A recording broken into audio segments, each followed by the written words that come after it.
Welcome to the Visual COBOL in a Nutshell series of presentations. This module will cover the installation and setup of Visual COBOL Development Hub. Visual COBOL Development Hub installs on the Server Hub platform shown and acts as a back-end for COBOL development. Development is done using the Visual COBOL for Eclipse product, which can be installed on the desktop Eclipse IDE platform shown. With this configuration, all source code, compilation, and execution resides on the Server Hub machine.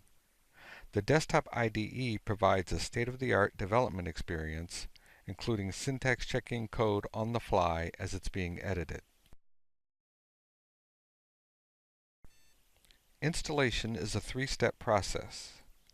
If you do not currently have the Visual COBOL Development Hub installation package available to you, then please watch the Visual COBOL in a Nutshell presentation entitled Getting the Visual COBOL Product, which covers step 1 of the process, ordering and downloading the software that you require. After downloading the required software, you can move on to step 2, installing the Visual COBOL Development Hub product. Before proceeding with the installation, it is highly recommended that you review the release notes for any prerequisites for your selected platform. If you have received an electronic product delivery email, the release notes are provided as a link when you download the product installer.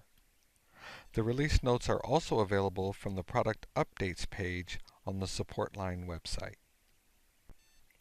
There are two kinds of installs for Visual COBOL Development Hub: base product and hotfixes.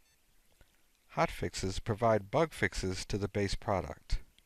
You must install the base product before you can install a hotfix.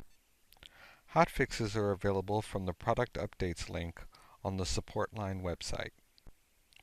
The installation files for Development Hub appear as shown, and the names vary by platform. Also note that a hotfix applies to a specific base version of the product. I've placed the installer on my Red Hat Linux system, and I'm logged on with root access. Before I begin the installation, I'll check the permission on the file. I need to make sure my installer is an executable file. Mine is not, so I'll fix this with the change mode command.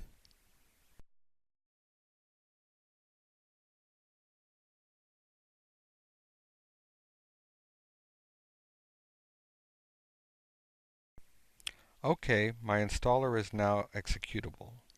Now I can run the installer to start the installation. When I run the installation, I have the option of specifying an alternate directory where I'd like the product installed. This is done with the install location option as shown.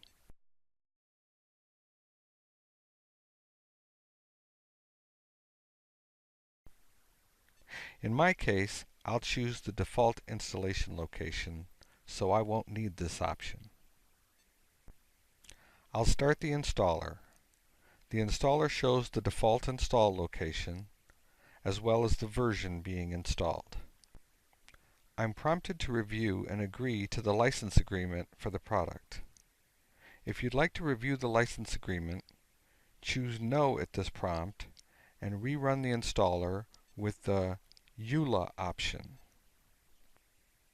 After I agree to the license agreement, the installation proceeds.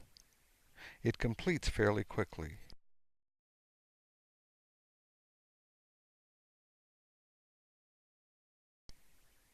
After the message that the install is completed, I'm advised that I can set the environment to use this product using a provided script in the bin directory under the install location. The script is named cobsetenv. I'll copy and source that script now.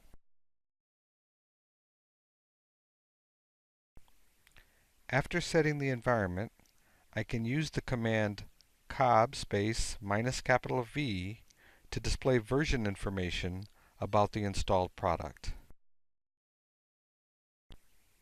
Now that the product is installed, we can move on to step 3, licensing the product. All Visual COBOL products use the SafeNet License Manager and must be authorized before they can be used. In this video, I will walk you through the steps to license your product. However, there are also command line utilities available to install a license silently if you need to install the license as part of your own product installation program. Once again, the Visual COBOL Development Hub release notes explain the required steps to perform a silent install of the product. Now, let's get the licensing system started and install that license. To do this, I'll first change directory to the binary directory for the licensing system /var/microfocuslicensing/bin.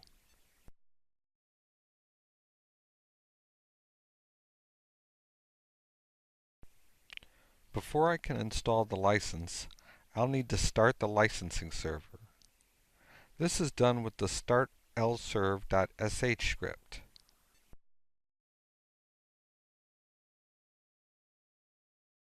The license management server displays a message that it is running. Now to install the license, I'll need to run the license administration utility. This utility requires that Java be configured on the machine.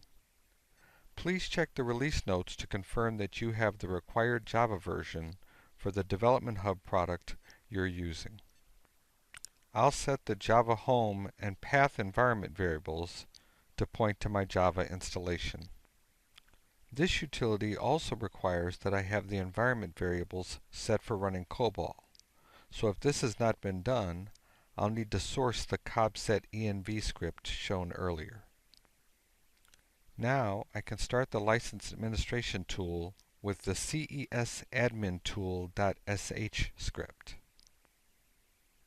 You may have received a 16-character authorization code for your Development Hub product. If so, you will use option 1, Online Authorization, to install your license. This will connect to Micro Focus, validate your authorization code, and install the license. You may instead have received a license file from Micro Focus. If you have received a license file, it should be placed on the server as a text file. To install your license from this file, you will choose option 4, Manual License Installation. I'll enter the location of my license file and press Enter. After a brief delay, the license is installed.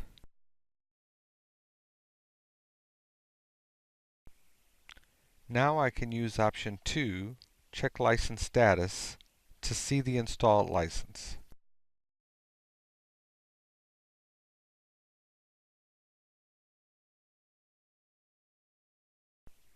Finally, to exit the License Administration tool, I'll choose option 99.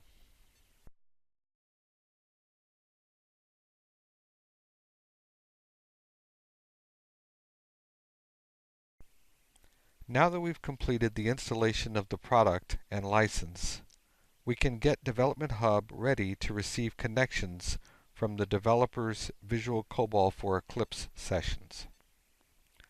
There are two main options here. The first is starting a remote development option daemon on the server. This daemon process will accept connections from Eclipse and then start separate server processes for each connecting developer. The second option, new in Visual COBOL for Eclipse 2.2 Update 1, is the ability to connect via SSH. This option does not require a daemon to be running, but does require some additional configuration in the Visual COBOL for Eclipse product.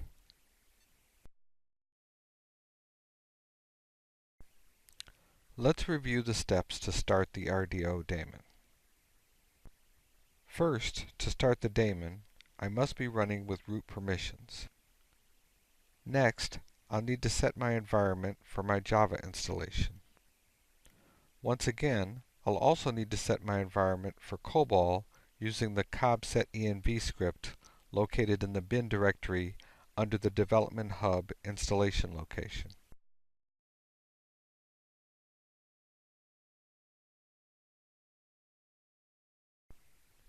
Finally, I'll execute the command to start the daemon. To do this, I'll execute a command named startrdo daemon in the remote dev directory under the install location. To free up my console, I'll use the ampersand on the end of my command.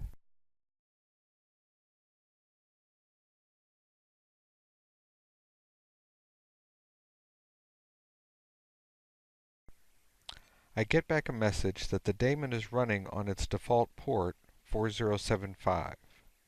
The daemon is now ready to receive connections from Eclipse sessions.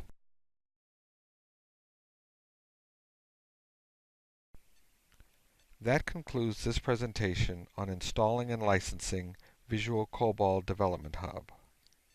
For information on using Visual COBOL for Eclipse with a Development Hub, please see the video Visual COBOL in a Nutshell, Using Visual COBOL for Eclipse for Remote Development.